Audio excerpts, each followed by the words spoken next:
Love him, hate him, or ignore him. But there is no way that you can say you don't know who King Charles III is. You know, he has been in the spotlight for decades now, and yet not many know everything about him. So as he takes on a role that he has been preparing for almost his entire life, let's take a look at the making of this man, especially his early years. What were they like? The time that he spent in various British institutions, and also the role that they played in shaping his personality. In fact, we spoke to a former classmate of the king who studied with him at Gordonstoun in Scotland. His name is John Stonborough. In fact, he studied with Charles for over 4 years.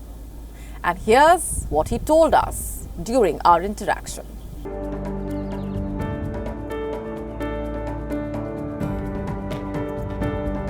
This story begins in 1948, during the reign of George VI.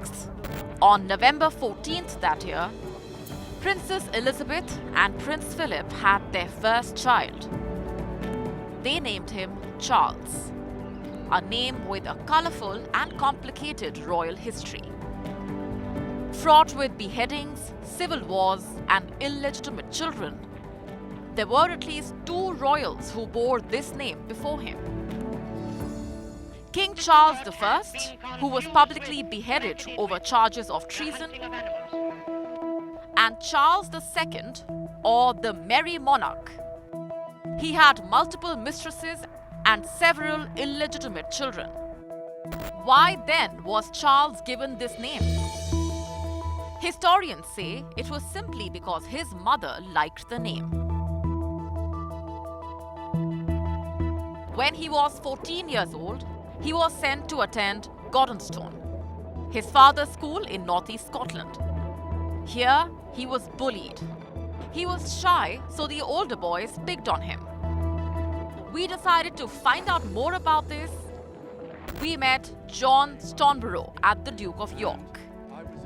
He was Charles's classmate back at Gordonstoun, Scotland. He remembered distinctly the first time he saw Charles.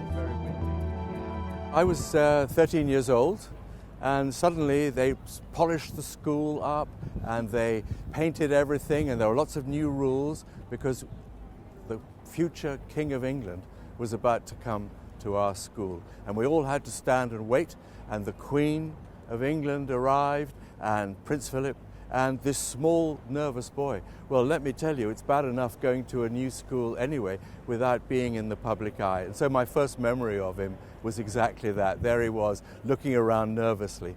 I got to know him pretty well. We were in the same class for the next 4 years. We shared some interests in common. He liked music and art, and so we also had some dealings together. But the first time I ever realized just how unhappy he was actually quite badly bullied. In a 1994 authorized biography, Charles stated that his experience at Gordonstoun taught him a great deal about his abilities and disabilities. His former classmate tends to agree. He said although he felt sorry for how Charles was treated in school, but he did think that it made him a fairer person. The first time I ever realized just how unhappy he was actually quite badly bullied. And one day we were playing rugby, and I noticed that there were a couple of the other boys who wanted to beat him up. They said they were going to beat him up, actually in the scrum. And of course, when the scrum, everybody their heads down, nobody could see what's going on. And while he was in the scrum, they actually sort of thumped him and pulled his ears and kicked him and this sort of thing. And you know what was amazing? He never said a word. He was unbelievably stoic. He didn't cry, he didn't complain, he didn't punch anybody back or anything like that. He just remained absolutely calm. It was a classic example of what's called a stiff upper lip. After school, Charles broke royal tradition. He went straight to university.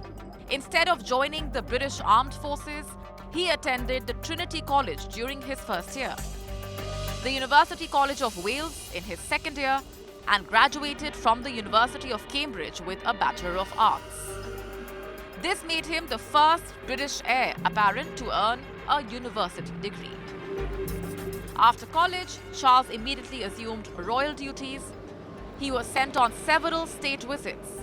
This included a visit to the United States in 1971, where he was treated as a royal dignitary and was even given a room at the White House. Historians say American President Richard Nixon was trying to set him up with his daughter. He even arranged for his daughter to be seated next to Charles at every occasion. In fact, in his 20s, Charles had quite the playboy image. They called him the Casanova Prince. He lived a life that was more Hollywood than many Hollywood stars. Reports say this was probably because of his great uncle, Lord Mountbatten. He once reportedly advised Charles to quote-unquote sow his wild oats and have as many affairs as he can while he was young. The future king took the advice rather seriously. But in 1971, he met the true love of his life, Camilla Chant, the current queen consort. The affair was not permissible at that time, so Charles ended the relationship and continued his rendezvous. 5 decades on, he will now be accompanied by Camilla as he officially takes the throne of the British monarchy. This is Molly Gambhir reporting from London for WION World is One. WION now available in your country. Download the app now. Get all the updates on the move.